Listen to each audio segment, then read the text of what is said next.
Hello everyone, আসসালামু আলাইকুম। সবাই কেমন আছেন? আশা করছি আপনারা সবাই অনেক বেশি ভালো আছেন। আর আজকে আমি রান্না করছি মুরগির লটপটি। এই রেসিপিটা ফলো করে একবার হলেও রান্না করবেন, এটা খেতে খুবই মজা লাগে। আর আমার তো লটপটি খুবই পছন্দ। সো আর কথা না বলি, চলেন রান্নায় চলে যাই। এখানে আমি লটপটি ধুয়ে নিয়েছি সুন্দর করে, আর এর ভিতরে দিয়ে দিচ্ছি পেঁয়াজ কুচি,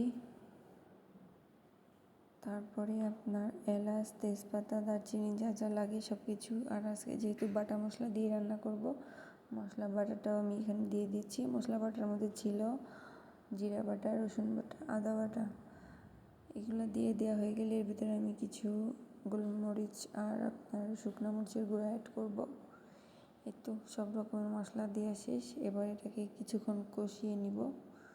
পরিমাণ মতো তেলটাও ইউজ করেছি, সেটা হয়তো স্কিপ হয়েছে, বাট আপনারা দিয়ে নেবেন। সুন্দর মতো কষানো হয়ে গেলে এখানে আমি কিছুটা পানি অ্যাড করব। আর আপনারা যারা আমার ভিডিও দেখছেন অবশ্যই আমার চ্যানেলটাকে সাবস্ক্রাইব করবেন আর আমাকে কমেন্ট করবেন। আপনাদের কমেন্ট পেয়ে আমার খুবই ভালো লাগে। সো বেশি বেশি করে সবাই একটু কমেন্ট করবেন। এই তো রান্নাটা শুরু।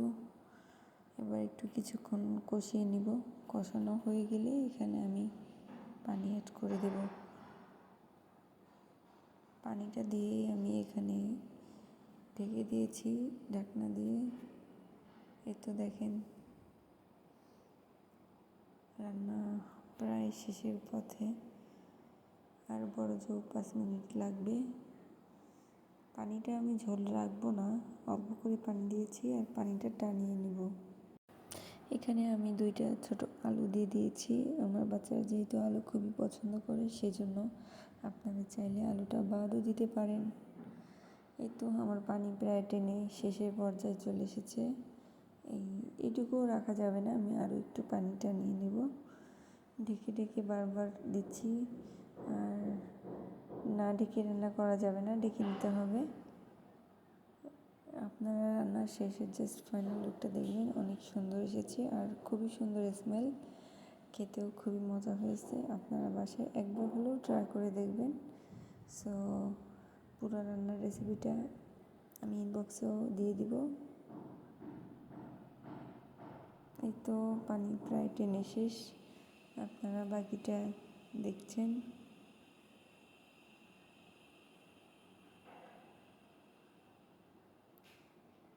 এই দেখেন জাস্ট ফাইনাল লুক। পানিটা আমি কী পরিমাণে টানিয়ে নিয়েছি, আপনারাও এভাবে টানিয়ে নেবেন।